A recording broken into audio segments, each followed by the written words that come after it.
Minisiteri y'ubuzima yatangaje ko ku munsi w'ejo hagaragaye abarwayi babiri bituma umubare w'abagaragayeho coronavirus mu Rwanda ugera ku 136 ni mu gihe 54 bamaze gukira. Nyuma y'ukwezi kumwe gusa mu Rwanda hatangiye gahunda yo guhagarika imirimo myinshi, abantu bagasabwa kuguma mu rugo mu rwego rwo guhangana na COVID-19. Urwego rw'amahoteli n'ubukerarugendo ruragaragaza igihombo cya miliyari hafi 35 z'amafaranga y'u Rwanda. Abarokokeye jenoside yakorewe abatutsi mu karere ka Musanze baravuga ko inzibutso za Kinigi na Muhoza zidahesha icyubahiro ababo barahashyinguye, bagasaba ko zatunganywa ku buryo bumbatiye amateka y'ako gace.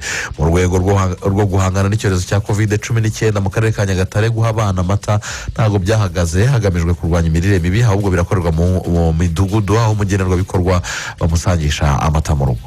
Turaza kubasomera ibinyamakuru, turaza kubabwiramo ko umuyobozi wa komisiyo y'umuryango wa Afurika yunze ubumwe bwana Musa Faki Mahamat yanenze icyemezo cya perezida wa Leta Zunze Ubumwe za Amerika cyo guhagarika umusanzu Leta Zunze Ubumwe za Amerika zatangaga mu ishami rya Loni rishinzwe ubuzima. Aje yongera ku bandi bayobozi barimo perezida w'Ubufaransa, umuyobozi w'umuryango w'abibumbye umuherwe Bill ndetse n'umufasha we Melinda, bose ba Gates, hanyuma na perezida w'Uburusiya, bose baneguye iki cyemezo. Mu binyamakuru tuza kubasomera, turaza kubabwira ko uyu munsi urusobe rw'ibinyabuzima rwibasiwe cyane mu gihe abantu basabwa kuguma mu ngo. Ubushimusi bw'inyamaswa burimo kwiyongera nk'uko byemezwa n'imwe mu miryango irengera urusobe rw'ibinyabuzima.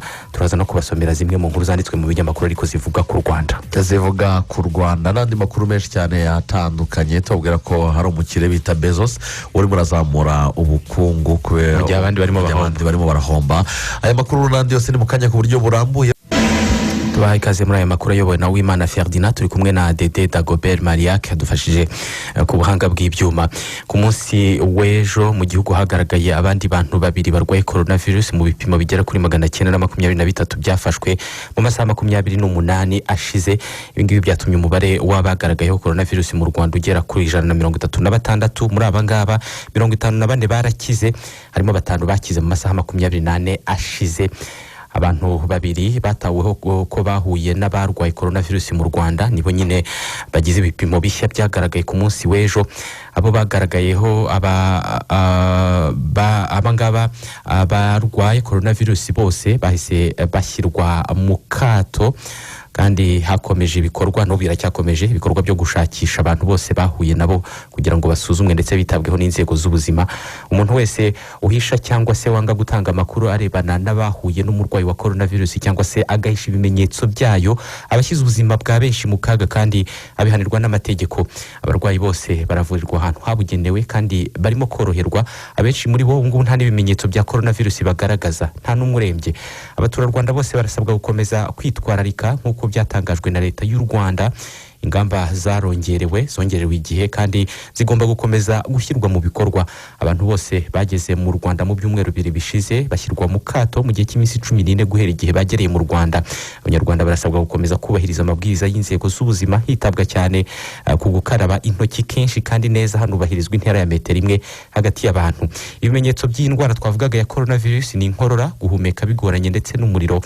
Umuntu wese ugaragaza ibimenyetso asabwa kwihutira guhamagara umurongo wa telefone utishyurwa ariwo 114 cyangwa se akipimisha akoresheje telefone igendanwa no gukanda akanyenyeri 114 urwego, maze ugakurikiza amabwiriza, cyangwa se akohereza email kuri callcenter@rbc.gov.rw cyangwa se akohereza ubutumwa kuri WhatsApp kuri 0788202080 cyangwa se akitabaza umujyanama w'ubuzima umwegereye. Dukomeze n'aya makuru. Bimwe mu bikorwa byatangiye kugirwaho ingaruka na coronavirus. Nyuma y'ukwezi mu Rwanda hagaragaye umurwayi wa mbere wa COVID-19, urwego rw'amahoteli n'ubukerarugendo mu Rwanda ruragaragaza igihombo cya miliyari hafi 35 z'amafaranga y'u Rwanda mu kwezi kwa gatatu. Mugenzi wacu Jean Claude Mutuyezu arabitunyuriramo. Raporo yashyizwe ahagaragara n'ishami ry'ubukerarugendo mu rugaga rw'abikorera mu Rwanda PSF yerekana ko mu kwezi kwa gatatu k'uyu mwaka urwego rwahombye miliyari 34 na miliyoni 900 z'amafaranga y'u Rwanda. Ibigo bitembereza ba mukerarugendo byahombye miliyari 20, amahoteli ahomba miliyari 13, ikigo gitegura inama mpuzamahanga MICE gihomba hasaga miliyari 1, mu gihe ibindi bigo bitanga serivisi zifitanye isano n'ubukerarugendo byahombye miliyoni 150. Iyi raporo y'ishami ry'ubukerarugendo muri PSF igaragaza ko urwego rufatira runini ubukungu bw'igihugu muri rusange, bityo kuba hari ibikorwa birebana narwo byahagaze nk'intama mpuzamahanga zikomeye zimuriwe ikindi gihe, gusubika ingendo za ba mukerarugendo bagombaga kuza mu Rwanda n'ibindi bikorwa ko byatumye imikorere y'ubukerarugendo mu Rwanda kimwe n'ahandi mu mahanga idindira. Mu Rwanda nibura business 700 zifitanye aho zihuriye n'ubukerarugendo zarahombye kuko nta kazi zirimo gukora kuko abakozi bamaze guhagarikwa. Urwego rw'ubukerarugendo rusanga ngo amadeni agera kuri miliyari 87 na miliyoni 700 rukanakenera nibura miliyari 1 na miliyoni 700 yo guhemba abakozi buri kwezi. Uru rwego ruravuga ko igihe icyorezo cya coronavirus cyahagarara imirimo igakomeza uko bisanzwe ngo nibura 82% bya business zo mu bukerarugendo zizakora uko zibonye ubufasha bwa leta cyangwa izindi nzego. Bimwe mu byo bari mu bukerarugendo bifuza byanatumye bandikira RDB ibaruwa isaba ubuvugizi ni ugukomorerwa ku nyungu z'amadeni basanzwe bafitiye amabanki nk'uko biherutse gutangazwa na BNR, guhabwa amafaranga yabafasha kuzahura ubukungu mu gihe cy'umwaka nibura, gusonerwa imisoro isanzwe isabwa buri kwezi no gushyiraho ikigega cyagabo ku rwego rw'ubukerarugendo cyane ko rukeneye nibura miliyari zisaga 7 buri mezi 3 nyuma ya coronavirus. Ubukerarugendo busanzwe bwihariye hafi 50% by'amafaranga yinjizwa mu isanduku y'igihugu buri mwaka, aho intego ya guverinoma ari ugukuba kabiri umusaruro ukava kuri miliyoni 400 ukagera kuri miliyoni 800 z'amadolari mu myaka 7 iri imbere. Kubera icyorezo cya coronavirus, ibihugu bigize umuryango wa Afurika y'Iburasirazuba muri rusange bishobora kuzahomba nibura miliyari 5 na miliyoni 400 z'amadolari kubera gusubika ingendo za ba mukerarugendo bangana na miliyoni 6,200 bagombaga gusura ibi bihugu. Jean Claude Mutuyeyezu ni mugenzi wacu, hari impuguke mu birebana n'ubukerarugendo zatubwiye ko kugira ngo ibihugu bizakuremo igihombo bizagira bitewe n'iki cyorezo bisabwa kuzashyira imbaraga mu guhindura isura y'ubukerarugendo bw'ibyo bihugu. Mu nkuru zirebana no kwibuka ku nshuro ya 26 jenoside yakorewe abatutsi, hari abarokotse jenoside yakorewe abatutsi bo mu karere ka Musanze babwiye umunyamakuru wacu ko inzibutso za Kinigi na Muhoza zidahesha icyubahiro ababo bahashyinguwe, bagasaba ko zatunganywa vuba kandi ku buryo bumbatiye amateka ya jenoside yakorewe abatutsi muri aka gace. Reka inkuru tuyibaze w'Imana Emmanuel. Ukuntu rwubatse n'uburyo barwubatsemo wagira ngo iyi nyigo y'urwibutso ntago yizweho neza. Munyarutete Joseph ahagarariye ibuka mu murenge wa Kinigi. Kimwe na bagenzi be barokotse jenoside yakorewe abatutsi mu Rwanda muri uyu murenge wa Kinigi bavuga ko batewe impungenge n'uburyo urwibutso rwa Kinigi ruteye muri ibi bihe kuko ngo rushobora kuba rwinjiramo amazi. Iyi mitoto turi kureba ahangaha ni ukuza n'ubundi bagashyira agasima hariya hacitse, ariko ntibamenye ko mbere y'uko bahasanura hari amazi ashobora kuba yaragiyemo. Ndetse uretse n'amazi uri kubona ukuntu hubatse harafigishije harafunze. Ahangaha ni mu karere gakonje, kabone n'ubwo amazi ataba yaragiyemo imibiri byanze bikunze yarangiritse. Twagiraga ngo mutubere abavugizi uru rwibutso rwacu barwubake kuko ntabwo dushidikanya ko imibiri ikiri aho twaba twarayishyize muri ayo masanduku. Turizera neza tudashidikanya ko amazi yamaze kuzura. Urabona rumwe imitutu bitewe nuko abacu bashyinguye muri uru rwibutso bishwe habaye naho n'igerageza rya jenoside kuko bapfuye muri 91 kuko 94 nta mututsi wari ukiri hano mu Kinigi baba barapfuye muri 91. Tukagira ngo rero kubaka nk'uko n'izindi nzibutso zisurwa, na cyane ko turi no mu karere k'ubukerarugendo na ba mukerarugendo baza basuye iparike n'aya mahoteli nabo bakajya bahasura, kikaba mu kimenyetso cya mbere nacyo kigaragariza n'amahanga uburyo jenoside yakozwe. Ku bijyanye n'urwibutso rwa Muhoza, ukuribuka mu murenge wa Muhoza Hamuza Idi na Batamuriza Mwamini warokotse jenoside yakorewe abatutsi mu Rwanda muri uyu murenge bavuga ko ababo baruhukiye muri uru rwibutso hakinyagirwa, bagasaba ko aho bagomba kwimurirwa mu cyahoze ari Kurudaperi ya Ruhengeri aho biciwe byakwihutishwa. Kugeza uyu munsi bashinguye nabi ku buryo banyagirwa, saba ko byihutishwa cyane pe. Imyaka ishize ni myinshi yego, ariko n'indi ntikomeze kwiyongera kugira ngo bariya abantu bashingurwe neza kandi bahabwe icyubahiro bakwiye. Ikintu cyadushimishije ni uko iriya Kurudaperi twayibonye bavuyemo ntibagikoreramo, batubwira ko hagomba gukorwa imibiri akaba ariho ishyingurwa. Icyo kintu ni ikintu twumvishe twishimiye. Ubwo rero badufasha bigakorwa vuba kubera yuko hariya bari baranyagirwa. Bikozwe vuba hakubakwa tugashyingura imibiri byadushimisha birenze. Umuyobozi w'akarere ka Musanze n'Uwumuremyi Janine avuga ko izi nzibutso zose zifitiwe gahunda. Muri uyu mwaka turi gukora urwibutso rwa Muhoza, narwo ruri mu nzira yo gutangira gukorwa kuko ibyari bikenewe byose bijyanye n'imyiteguro mu mpapuro wenda niko navuga byarabonetse. Ubu twarushyize mu cyo twita procurement plan muri gahunda y'amasoko azatangwa rurimo, hasigaye kuzasurwa kugira ngo noneho imirimo ibe yatangira mbere y'uko uyu mwaka urangira. nko kurwa Kinigi abarokotse baravuga ati niryari. Hagati aho icyo tugomba gukora mu gihe gitegereje ko turwubaka neza kandi ku buryo burambye, hariya tugiye kuhasakara. Nko mwaka utaha dushobora kurushyira muri gahunda, ariko uyu mwaka ho muri gahunda harimo urwibutso rwa Muhoza. Urwibutso rwa Kinigi rushinguyemo imibiri 166 irimo 165 y'abiciwe mu Kinigi, mu gihe urwa Muhoza rwo ngo harimo ababarirwa hagati ya 700 na 800 bagiye baturuka mu bice bitandukanye. Uwimana Emmanuel, Radio Rwanda, mu karere ka Musanze. turagushimiye cyane Uwimana Emmanuel. Reka twerekeze i Rwamagana ni mu burasirazuba bw'u Rwanda, tariki 16 Mata 1994 ni tariki itazibagirana ku barokokeye muri Kigabiro, bavuga ko ifite amateka akomeye muri jenoside yakorewe abatutsi. Ku murongo wa telefone turi kumwe na perezida wa Ibuka mu karere ka Rwamagana, ni Musabyeyezu Dativa. Mwaramutse neza? Mwaramutseho. Yego, reka tubahe ikaze, dutangire tubabaza iyi tariki isobanuye iki ku barokokeye Ikigabiro? Murakoze cyane. Muravuga na Dativa Musabyeyezu, president wa Ibuka mu karere ka Rwamagana. Koko iyi tariki ya 16 z'ukwezi kwa kane umwaka w'1994 yari tariki itoroshye mu murenge wa Kigabiro. Uyu murenge nakwibutsa ko niwo murenge ufite inzibutso zirenze rumwe mu karere ka Rwamagana, kuko ufite inzibutso 3. Hari urwibutso ruri mu kagari ka Bwiza mu murenge wa Kigabiro nyine, hari n'urwibutso ruri mu kagari ka Nyagasenyi naho ni murenge wa Kigabiro, n'urwibutso ruri mu kagari ka Sovu.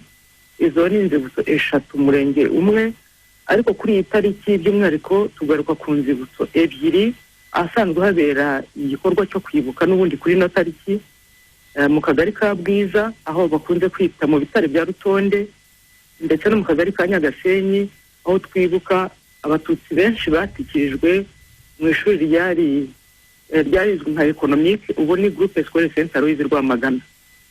Kuri iyi tariki rero abatutsi benshi biciwe muri aha hantu hombi twabibukaga n'ubundi, ariko n'ubu tukaba tubazirikana kuko n'ubundi abacu tubahoza ku mutima. Ubu turimo kwibukira mu rugo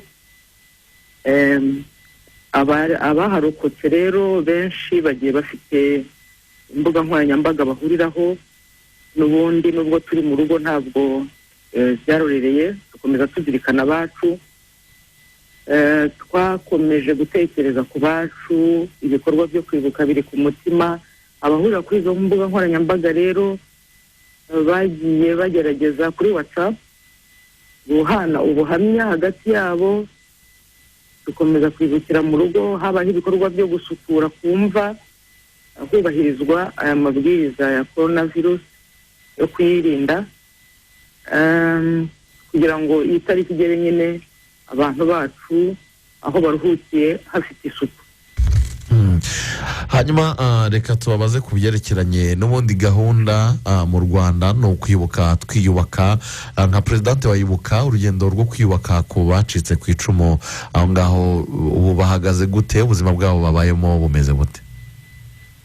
Murakoze. Abarokotse jenoside yakorewe abatutsi mu 1994 hano i Rwamagana ndetse no muri uyu murenge wa Kigabiro by'umwihariko, urugendo rwabo rwo kwiyubaka rumeze neza, nubwo bitabujije ko hari bamwe bakifite imbaraga nkeya, kuko abacu barokotse bagiye basigirwa ibikomere biremereye byo ku mubiri ndetse no ku mutima.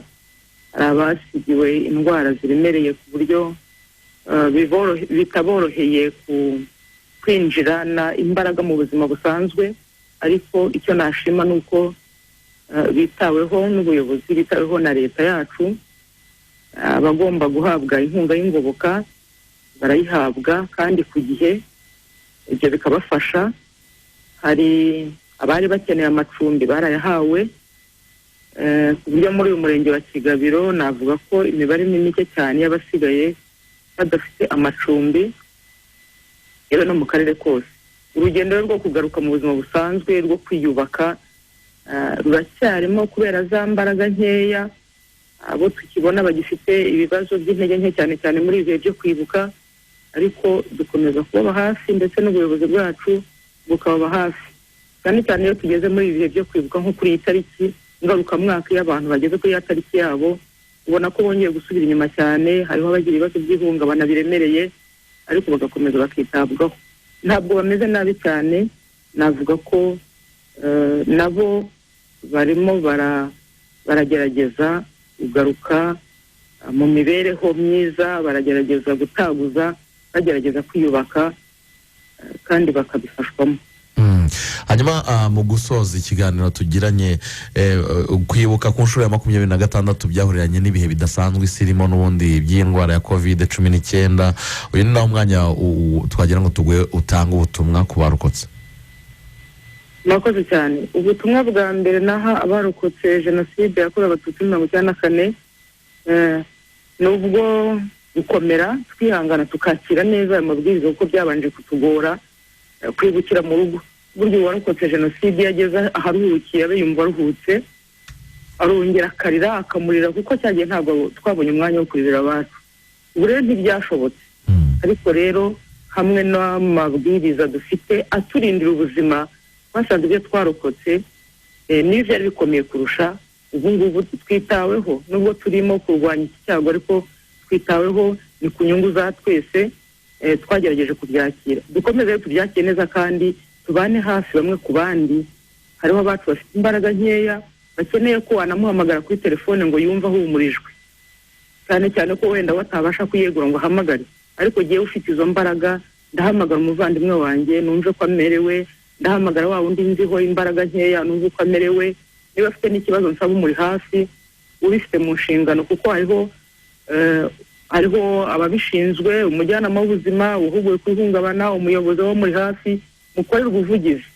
Mureka rero twe kuguma mu rugo gusa, ariko niyo telefone niba nyifite harimo amayinite nikoreshe, mpamagare umugenzi wanjye uzi ko ari umunyantege nke, hanyuma niba afite ikibazo duhumurizanye, hanyuma tubashe kwibuka twiyubaka kandi tunubahiriza ayo mabwiriza yo kwirinda iki cyorezo cya coronavirus. Turagushimiye cyane Madame Musabyeyezu Dativa. Murakoze cyane namwe. Ngira umunsi mwiza.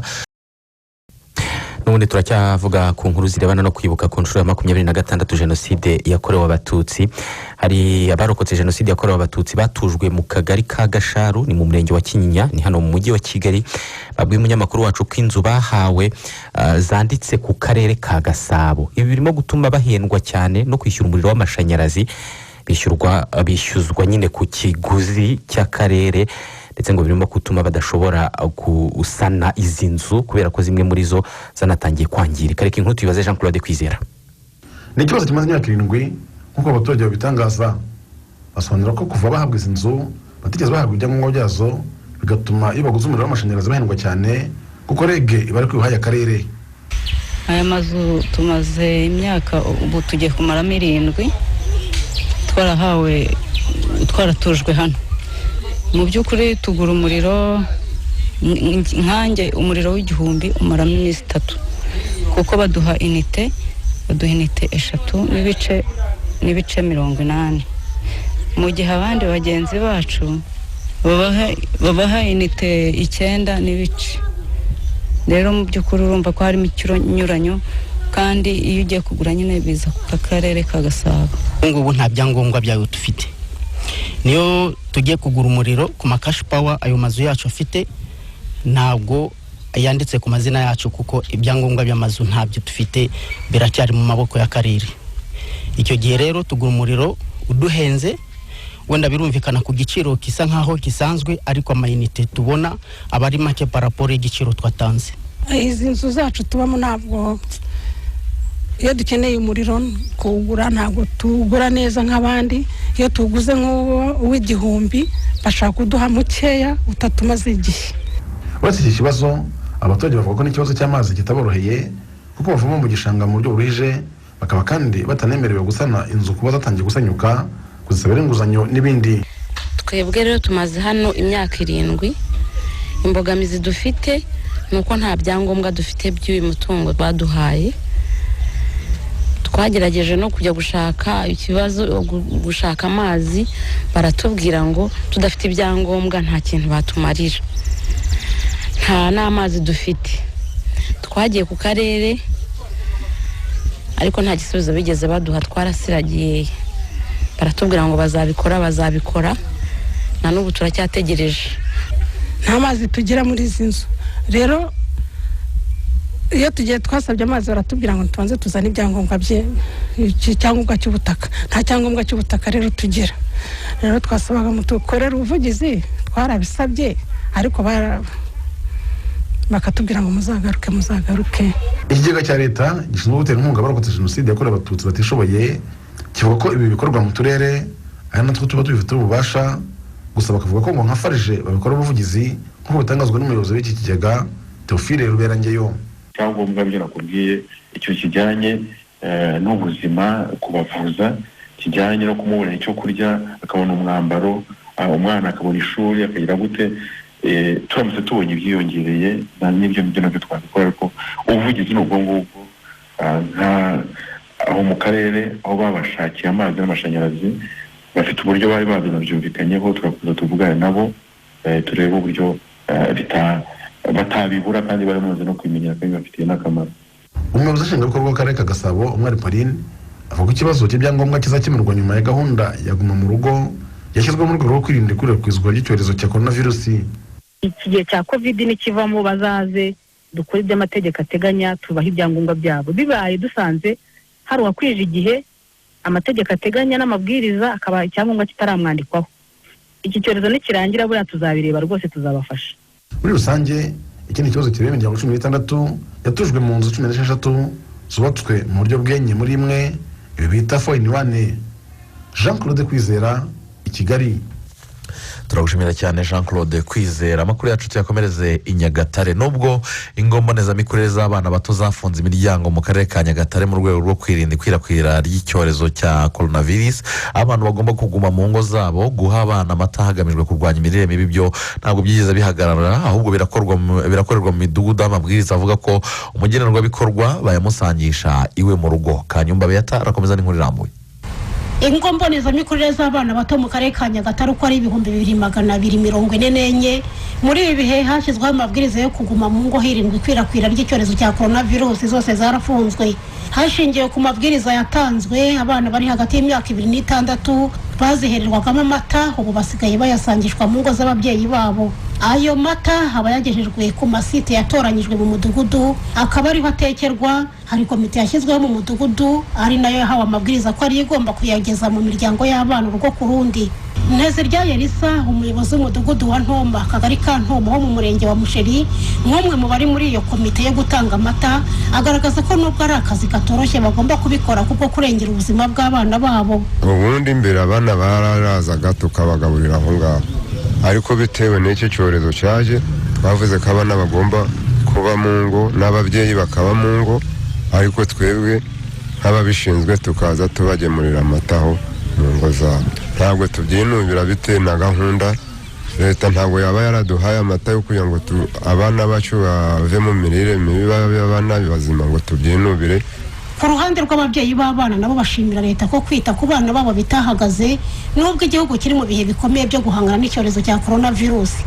Ariko uyu munsi icyo dushimira kubera ubwirinzi bwa coronavirus, tuguma mu rugo, umujyanama w'ubuzima akayatuzanira, n'ubu amaze kuyampereza. Mfite abana 3, hanyuma bampa litiro n'igice by'amata. Mutwitaho mukaduha amata y'abana, mukatuzirikana, mukayaduha nk'uko bikwiye, mukayatuzanira mu ngo kubera indwara yaje yitwa coronavirus kugira ngo tuyirinde. Birimo biragenda neza, abana barimo barashisha neza, nta kibazo, ubuzima bwabo bumeze neza. Iyi gahunda yo guha abana bose amata bari hagati y'imyaka 2 n'6 bo mu byiciro byose by'ubudehe yatangijwe mu mwaka ushize 2019 mu karere ka Nyagatare. Harishimirwa ko imaze gutanga umusaruro ufatika. Gatete Katabugama Mike ni umukozi ushinzwe gahunda mbonezamikurire y'abana bato no kurwanya imirire mibi mu karere ka Nyagatare. Magana 3 bari bafite imirire mibi, ubu dusigaje 13. Urumva ko ari umusaruro mwiza. Dushima cyane leta y'ubumwe, leta yacu idufasha cyane cyane kwa Perezida wa Repubulika, badaha ino gahunda kugira ngo abana b'akarere ka Nyagatare bagire amahirwe yo kugira ubuzima bwiza. icyo dusaba ababyeyi b'aba bana bose, amata tubaha aba ari amata agenewe abo bana. Niba ari amata yo guha abana runaka bari hagati y'imyaka 2 n'imyaka 6 afite mu rugo rwe, uwo ari we wese uyafata ayaha uwo mwana, navangemo amazi. Abana bagera ku 50,000 nibo bari muri iyi gahunda yo guhabwa amata mu karere kose ka Nyagatare, aho bagenerwa litiro zisaga 70,000 ku munsi, aba yakuwe ku makusanyirizo y'amata yo hirya no hino mu karere. Kanyumba Beata mu karere ka Nyagatare. Turagushimye Kanyumba Beata, turashima n'abakomeje kutwandikira baduha ibitekerezo ku nkuru turimo kubageza aka kanya, barimo Bosco Nyamagabe ati ni byiza ko bana amata bajya bayasangishwa mu rugo, kandi abatuye Nyamagabe twese ati tufite gahunda yo gukomeza kuguma mu rugo. Bakoze cyane. Witwa Patrick Okucyato ati twese tugume mu rugo ntabwo ari tugume mu rugo, twese dukomeze turwanye imirire mibi mu bana mu gihugu hose. Uyu witwa Nubuhoro Beatrice ati nukuri twese dukwiye gushyira imbaraga nyinshi mu guhashya coronavirus, cyane cyane ati ndakangurira abakiri bato, yanditse urubyiruko ati abajene kubigiramo uruhare.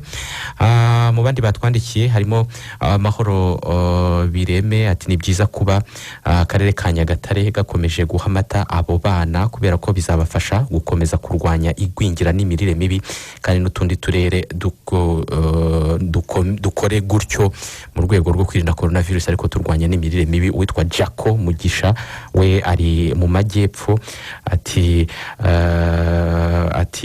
mutubarize abarwayi bafite randevu ku bitaro bemerewe kuba bashaka moto cyangwa ubundi buryo bwo kugenda bakaba bajya kwa muganga.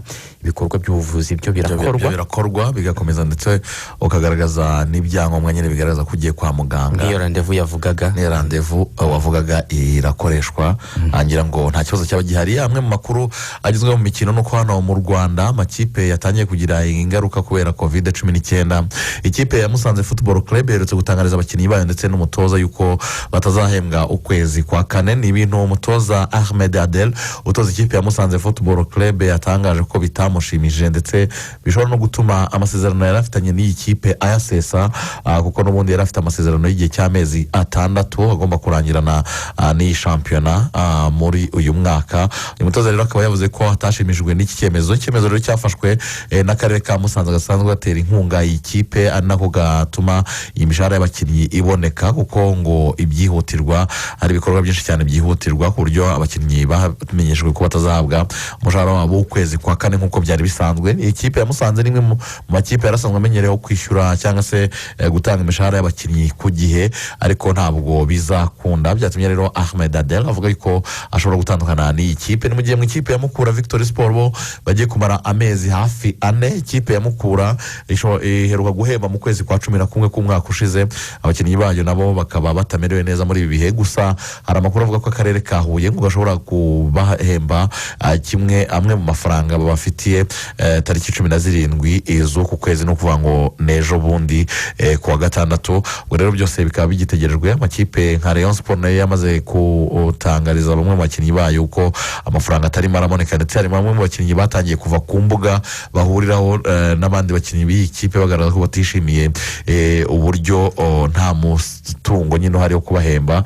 Byose birimo biragira ingaruka. Hanyuma rero mu makuru avugwa hanze y'u Rwanda nuko Mike Ashley ni nyiri ikipe ya Newcastle United agiye kwigurisha miliyoni 300 z'amapaundi, akaba agiye kwigurisha n'Abanyarabia Saudite mu cyitwa Public Investment Fund, bakaba aribo bazagura ikipe ya Newcastle United. Ubu ngubu impapuro zose zarateguwe ngo zikaba ziri mu biganza by'abayobozi ba shampiyona mu gihugu cy'Ubwongereza kugira ngo Mike Ashley ashyikirize iyi kipe Abanyarabia Saudite. Hanyuma mu yandi makuru nuko Amazon urubuga rukomeye cyane rukorerwaho nk'isoko mpuzamahanga ryo kuyakure rw'umukire Bezos twavuga mu kanya Ismael umaze kuzamura byibuza amafaranga agera kuri miliyoni 24 miliyari 24 muri bihe bya COVID-19. Arashaka kugura izina Tottenham Hotspur Stadium, bakazajya bayita Amazon Tottenham Hotspur Stadium. azagura ibintu byose. Mu 2013 yaguze ikinyamakuru cyitwa The Washington Post, yakiguze miliyoni 250 z'amadolari. Bamubajije impamvu yakiguze, aravuga ati nanjye ntabwo mbizi, nta kintu nzi kuri business y'ibinyamakuru. Ati nanjye nabonye ibinyamakuru byo mu mpapuro bitakikunzwe cyane, abantu batakibyita bakitabira n'abamamaza bamamaza kuri internet. Ikindi The Washington Post yanditse kenshi kuri Amazon yandikaho nabi, kubera icyo umuntu mvuga nabi ntamugura ntazongere kumvuga nabi, kubera iyo mpamvu kuva icyo gihe Donald Trump yashaka kuvuga Washington Post ayita Amazon. Hanyuma rero Amazon irashaka kugura naming right cyangwa se uburenganzira bwo kwita izina iyo stade kwitwa Amazon gusa, bikazatanga miliyoni 250 z'amapawundi, amafaranga menshi cyane kugira ngo uyu mukire yishyure Daniel Levy nyiri ikipe ya Tottenham Hotspur ayo mafaranga angana gutya. Dusoreze ku basesenguzi b'umupira w'amaguru mu gihugu cy'Ubwongereza, baravuga ko ikipe ya Manchester United ihagaze neza mu mpande zose, ndetse irimo iragaragaza kuba shampiyona igiye yarasubitswe. Manchester United ihagaze neza, bavuga ariko ko bakeneye rutayizamu ukomeye cyane. Bavuze ko Manchester n'ubundi idafite ikibazo cy'amikoro, bakwiriye kurekura ashoboka yari yose bakayagura Harry Kane rutayizamu ikipe ya Tottenham, ndetse akaba na rutayizamu ikipe y'igihugu y'Ubwongereza, kugira ngo bafashe ikipe mu ruhande rw'ubusatirizi ifiteho ikibazo muri ibi bihe. Tubaha ikaze mu gice cya kabiri cy'amakuru yacu. Tugiye kubasomera ibinyamakuru biri kuri murandasi byo kuri iyi tariki. Ni ibinyamakuru byasohotse kuri iyi tariki ya 16 y'ukwezi kwa kane. Uyu munsi abantu wahariwe bagomba kuba batari buwizihize. Harimo abasekreteri, abanyamabanga b'abantu cyangwa se abo bita ba assistant. Abenshi ntibari mu kazi, nawe ntabwo abenshi bari mu kazi, barohereza ubutumwa. Ni umunsi wabahariwe, ariko ni n'umunsi wahariwe ijwi son apana son voix, ijwi nyine ryo umuntu asohora arimo kuvuga. Ariko ukaba n'umunsi wahariwe kuzirikana cyangwa se kurwanya ijwi. Ni ikintu gikomeye, hari abantu benshi batumwe n'amajwi. Ego cyane ndange ndabaza abo ngabo. Hari uyu n'umunsi kandi wahariwe kurwanya ubucakara bukoreshwa abana, kumwe abana bashobora gukoreshwa imirimo ivunanye barashimuswe, akaba ari imirimo babaho bakora. N'umunsi nabo bakajyanwa no mu gisirikare. Yego n'umunsi wahariwe kurwanya ibikorwa nk'ibyo ngibyo. Tubaha ikaze mu makuru avugwa yanditswe kuri murandasi yo kuri iyi tariki. Kwizigira ku munsi w'ejo, Minisitiri w'Ubuzima Dr Daniel Ngamije ari kumwe n'umunyamabanga wa leta muri Minisiteri y'Ubuzima ushinzwe ubuvuzi bw'ibanze Dr Tarsise Mpunga, ndetse n'abandi ba Dr 145 b'abanyarwanda bakurikiranye n'abaganga ariko bakurikirana cyangwa se bareba bita ku kurwanya no kuvura abafite icyorezo cya coronavirus. Bakurikiranye amahugurwa cyangwa se bunguranye ubumenyi mu buryo bw'ikoranabuhanga n'abadoktori bo mu Bushinwa ku buryo bwo kurwanya coronavirus. Uburyo bwo kurwanya coronavirus ni uburyo bwo guhererekanya inararibonye no gusangira ubumenyi kuri iki cyorezo cya coronavirus, kugira ngo abakora muri izi nzego zo kukirwanya ndetse no kuvura bakigaragaweho barushaho kugira ubumenyi bwuzuye. Ni igikorwa cyateguwe na foundation ya Jack Ma ndetse na Jack Ma we ubwe ku giti cye. Nabonye ku isi batangiye kwandika ibintu bikomeye cyane. Abanyafrika benshi batangiye kuvuga ko Jack Ma Foundation ariwe muntu uzashimirwa n'isi yose muri rusange igihe icyorezo cya covid kizaba cyabereretse cyangwa se cyagiye ku ruhande, agashimirwa uruhare rwe rukomeye cyane yagize mu gufasha ibihugu cyane cyane bya Afurika. Nta nubwo ari Afurika gusa, ni isi yose muri rusange. Nk'uko ikinyamakuru mushobora kuza gusoma kuri The Citizen yo muri Kenya ibivuga. Ikinyamakuru The Citizen cyanditse ko umuntu ushobora kuzafatwa nk'intwari cyangwa se iki cyorezo nikirangira, abantu bashobora kuzakomera amashyi nka kumwe bakomera amashyi abaganga mu bihugu by'Uburayi ni Bwana Ma, uyu muherwe w'Umushinwa nyiri urubuga rw'ubucuruzi bwo kuri internet rwa Alibaba. Uyu aturuka mu gihugu cyabonetsemo umurwayi wa mbere wa coronavirus, ni Umushinwa. Kuva iki cyorezo rero gitangiye gukwirakwira ku isi, Ma afatanije n'umuryango we, iyi fondasiyo nyine bahise batangira gutanga ibikoresho byifashishwa n'abaganga mu buvuzi nk'udupfukamunwa, uturindantoki n'ibikoresho byo gupima mu bihugu nk'Ubuyapani, Korea y'Epfo, Espagne, Ubutaliyani no mu bihugu byose bya Afurika uko ari 54 no muri Amerika. No muri Leta Zunze Ubumwe za Amerika, mu gihe igihugu cye na Leta Zunze Ubumwe za Amerika basa n'abarebana ikijisho muri iyi minsi no mu buzima busanzwe kubera ibikorwa by'ubucuruzi.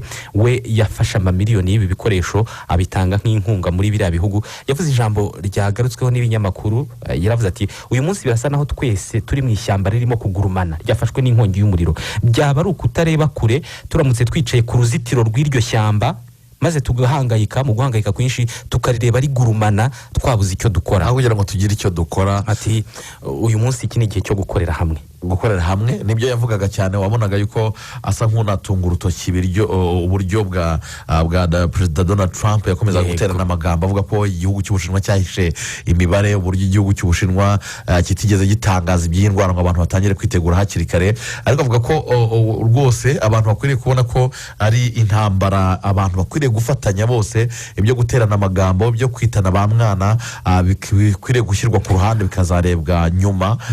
Muri rusange Jack Ma akaba yaravuze amagambo nyine akomeye, ariko nanone inkunga ye mu bihugu byose muri rusange akaba ari inkunga idasanzwe. Kandi yahise anashinga urubuga rwa interineti ruhuriraho abaganga bose bo mu isi bagasangira ubumenyi. Ni no muri iyi nzira nyine abo mu Rwanda ku munsi w'ejo basangiye ubumenyi n'abo mu Bushinwa. Ni urubuga yashinze avuga ati abaganga aho bari hose ku isi bashobora guhurira kuri iyi forum bakaganira ku buryo bwo kuvura, kubera ko iyi virusi ya korona ni nshya, ntabwo bayiziho amakuru menshi. Mu kanya twavuga ku wundi muherwe, n'ubundi ubwo twavugaga ku mafaranga, reka dukomeze tuyavuge. Bezos we mu gihe izindi business zirimo guhomba, Jeff Bezos nyiri Amazon we yungutse miliyaridi 24 z'amadolari nk'uko wari ubivuze, kubera ko abantu bari mu ngo, ntabwo abantu bajya ku isoko. Uburyo bwonyine bwo guhaha no gukoresha internet. No buryo bwo gukoresha internet. Jeff Bezos afite imyaka 56, afite umutungo ubarirwa muri miliyari 138 z'amadolari y'Amerika. Kuri iyi si nta muntu n'umwe umurusha amafaranga, kuko n'ubundi yari ari imbere. Ejo bundi Bill wamukurikiraga yamurushaga hafi miliyoni zigera kuri 45 z'amadolari. None kuba yongeye kunguka miliyari 24 birumvikana yuko ikinyuranyo kiri buze kuba kinini cyane. Yatandukanye n'umugore we Mackenzie Scott, baragabana umutungo. Uwo mugore naho ahita aba umugore wa mbere ukize ku isi. Nabibonaga ejo bundi nahoze ndeba uru rutonde, mbona umugore we nawe afite akaba muri miliyari 80 z'amadolari. Nawe aza mu bantu 10 ba mbere bakize ku isi, uyu mugore wa Bezos. Ubwo rero birumvikana yuko ari ibintu bikomeye cyane. Wa mugani abarimo baracuruza internet, abantu barimo baranabibona muri iyi minsi, nibo barimo barakorera amafaranga atari make. Noneho no guhahira ku mbuga nicyo kintu cya mbere kiba. Amazon yahise akazi ibihumbi by'abandi bakozi b'inyongera, kubera ko akazi kabaye kenshi cyane. Hanyuma reka ubwo turimo kuvuga kuri coronavirus, n'ubundi cyari gitumye tuvuga ku bikorwa by'abaherwe mu gufasha abantu, nuko twari tuvuze ku gusangira ubunararibonye hagati y'abadokiteri bo mu Rwanda n'abo mu Bushinwa byakozwe ku munsi w'ejo.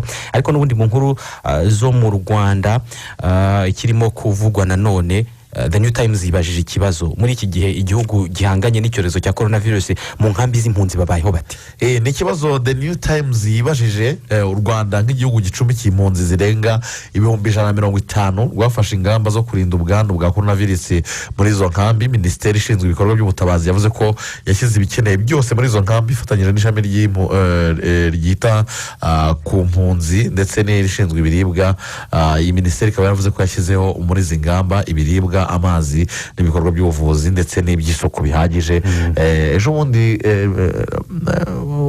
Olivier ni umunyamabanga mukuru uhoraho muri minisiteri y'ibikorwa by'ubutabazi, yabwiye radiyo Rwanda yuko uburyo ingamba zirimo zirakoreshwa hagati mu gihugu ku baturage b'u Rwanda anako zirimo zirakoreshwa ku mpunzi ziri mu Rwanda. Niko bimeze. Hari impungenge ko iki cyorezo kibasiye ibihugu bisanzwe bikize, bisanzwe binatanga inkunga, gishobora kuzatuma inkunga zahabwaga bimwe mu bihugu biri mu ntambara ndetse n'izahabwaga impunzi zishobora guhagarara. Gusa minisiteri ishinzwe ibikorwa by'ubutabazi mu Rwanda yavuze ko irimo gukorana n'imiryango mpuzamahanga itanga ubufasha ngo harebwe uburyo impunzi ziri mu Rwanda zitagira ibibazo bifitanye isano n'ingaruka z'iki cyorezo. Ndetse mu nkambi z'impunzi naho hashyizwe ibikorwa byo kubahiriza amabwiriza yashyizweho mu rwego rwo kwirinda iki cyorezo. Twabivuzeho muri make ko umuyobozi wa komisiyo y'umuryango wa Afurika yunze ubumwe Bwana Musa Faki Mahamat yanenze cyane icyemezo cya perezida wa Leta Zunze Ubumwe za Amerika Donald Trump cyo guhagarika umusanzu Leta Zunze Ubumwe za Amerika zatangaga mu ishami rya Loni rishinzwe ubuzima. Bwana Musa Faki Mahamat bamukurikira ku rubuga rwe rwa Twitter yanditse ko iki cyemezo ari icyemezo kidakwiye ndetse gikwiriye kuba cyicuzwa, kuko uyu munsi isi ishingiye icyizere cyayo kuri OMS cyangwa se WHO kurusha ikindi cyose cyabayeho. nta gihe na kimwe uyu muryango mpuzamahanga ushinzwe ubuzima wigeze ukenera ubufatanye bw'abatuye isi mu gushyira mu bikorwa inshingano zawo nk'uyu munsi. niko yavuze umuyobozi w'ishami rikora inkuru z'ubuzima muri BBC, ubwo ni umuedita nk'abanyamakuru barabyumva ushinzwe ibirebana n'ubuzima, yavuze ko iki cyemezo Leta Zunze Ubumwe za Amerika zafashe gishobora kuzagira ingaruka zikomeye ku mugabane wa Afurika, aho iri shami rya Loni ryagize uruhare rukomeye cyane mu guhangana n'ibyorezo nka sida, ebola n'igituntu. Iri shami rinagoboka cyane umugabane wa Afurika kenshi mu kubona ibikoresho by'ubuvuzi cyane cyane mu bihugu bidashobora kubyibonera. No muri iki gihe isi yugarijwe n'icyorezo cya coronavirus, iri shami rya Loni OMS ririmo kugoboka byinshi mu bihugu bya Afurika.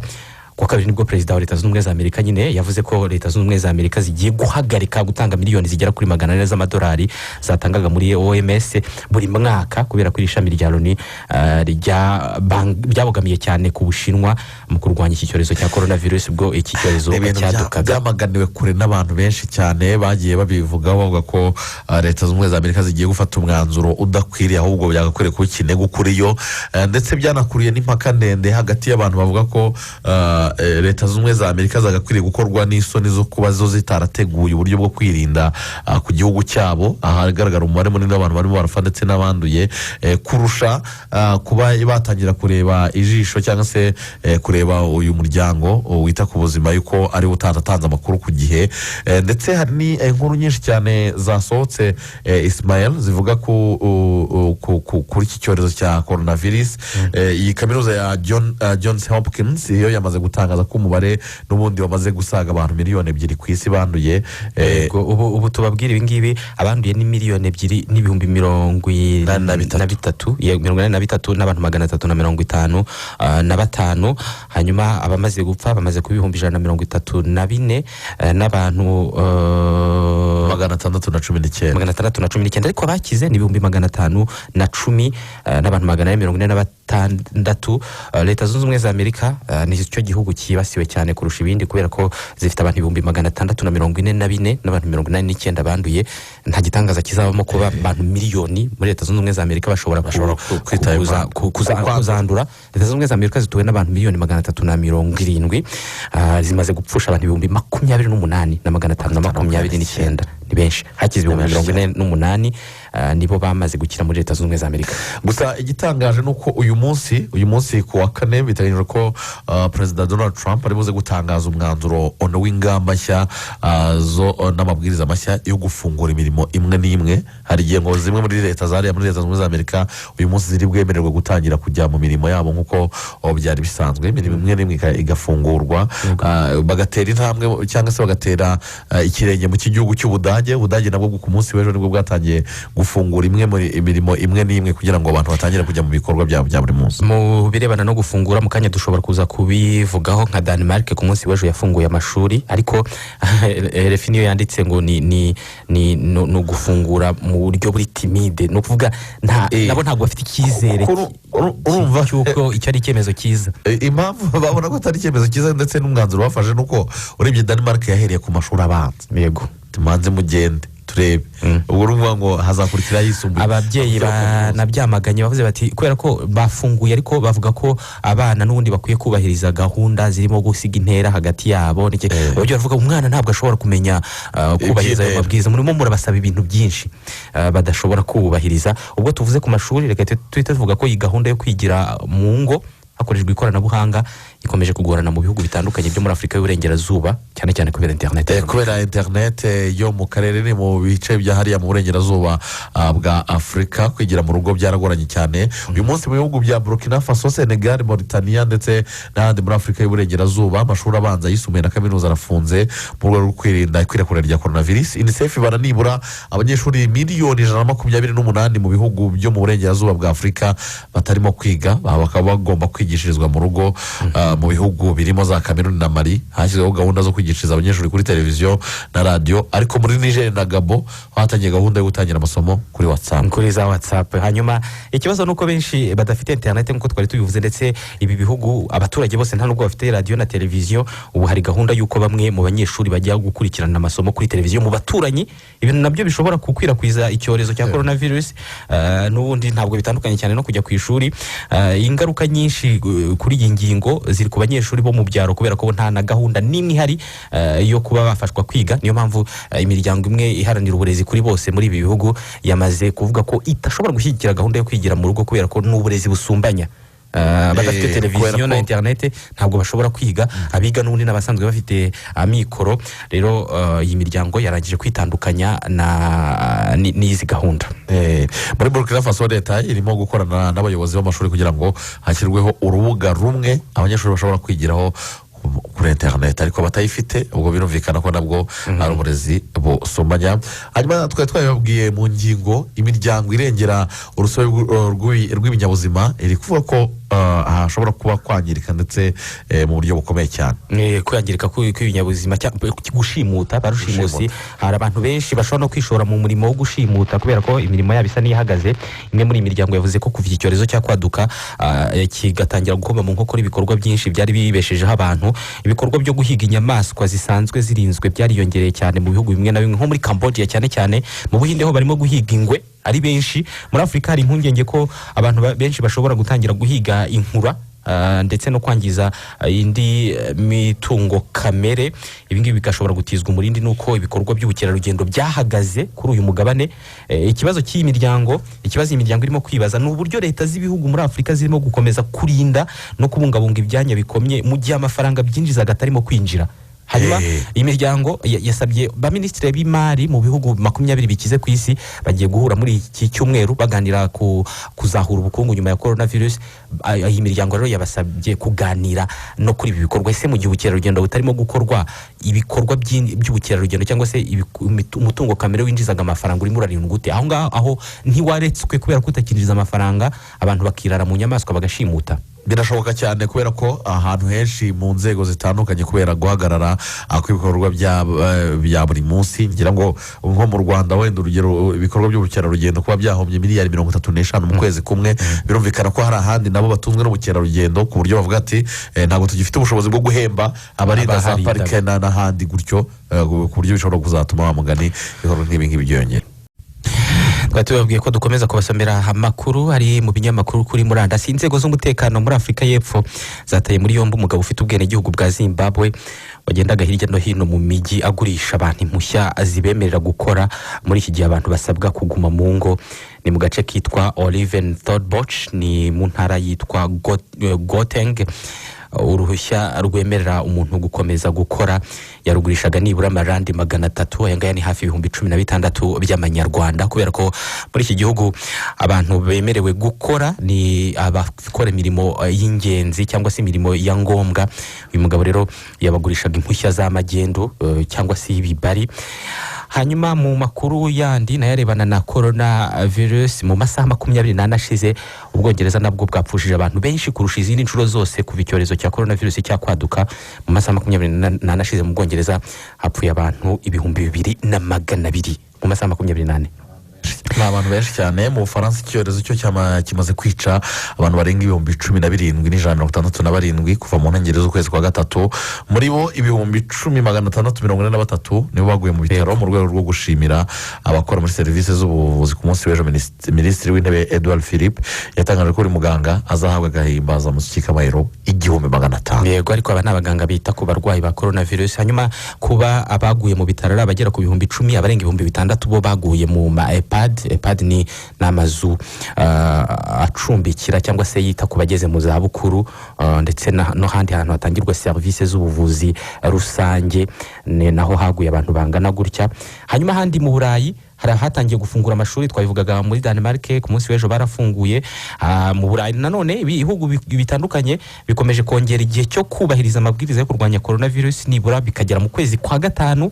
Ubufaransa bwemeje ko bizageza ku itariki ya 11 y'ukwa gatanu. Emmanuel Macron yavuze ko icyo gihe bizeye ko Ubufaransa buzaba bufite uburyo buhagije bwo gutuma imirimo yakomeza kandi n'abantu bagakomeza kwirinda. Hanyuma Ububirigi bwavuze ko bizageza ku itariki ya 3 y'ukwezi kwa gatanu. Ego ibihugu byinshi no muri Afrika ibihugu bikomeje kongera igihe. Gataho kwizigira ikirimo kuvugwa nuko muri Leta Zunze Ubumwe za Amerika ho hatabonetse urukingo vuba. CNN yanditse ko gahunda yaguma mu rugo ndetse no kwitwararika bishobora kugeza mu 2020. Hari naho bavuze ko no 2022 navuze ko 2022 ahubwo hari naho bavuze yuko abageze mu za bukuru bo bagomba kuguma mu rugo kugera mu 2022 warunyeganye kwibeshya. Rero hari ishami ryigisha ubuvuzi rusange muri kaminuza ya Harvard niryo ryakoze ubushakashatsi rigaragaza barebera ku miterere ya COVID-19 ndetse n'izindi coronavirus zibaho. Bareba uburyo iyi ngiyi 19 irimo gukwirakwira umuvuduko ifite. Bahita babona ko urukingo rutabonetse mu minsi ya vuba byasaba ko abantu bakomeza gukurikiza amabwiriza kugeza mu 2022. Ikindi nuko OMS impuguke mu ishami rishinzwe ubuzima ndetse n'izindi mpuguke mu buzima yavuze ko ibyo bita social distancing cyangwa se kwitandukanya n'abantu bikwiye guhindurirwa imvugo mu Kinyarwanda sinzi ukuntu yabivuga. Byo bishatse kuba ko no kwitandukanya mu buryo bw'imyitwarire n'imibereho bigahindurirwa izina bikitwa physical distancing kubera ko mu birebana n'imibanire abantu uyu munsi nibwo bakeneye kukaza imibanire ariko mu buryo badakorana. Bakavuga ko ari byerekeranye na physical ubwo noneho ni mu buryo bwo gutandukana mu buryo bw'umubiri abantu bakoraneho. Hanyuma kubirebana n'ingaruka z'icyorezo nuko ubukungu bw'isi ngo buzagabanukaho 3%. Ni ibintu byaherukaga mu myaka y'1930 gutyo. Yego icyo gihe habaye nabwo ihungabana ry'ubukungu biturutse ku byitwa speculation mu isoko ry'imari n'imigabane rya New York aho abantu bashoboraga kuba babika bimwe mu bicuruzwa kugira ngo bazabigurishe ku mafaranga menshi. Ibi rero bishobora gutuma PIB y'isi cyangwa se umusaruro mbumbe wa buri mwaka ugabanukaho 3% mu isi yose. Reka dusoze.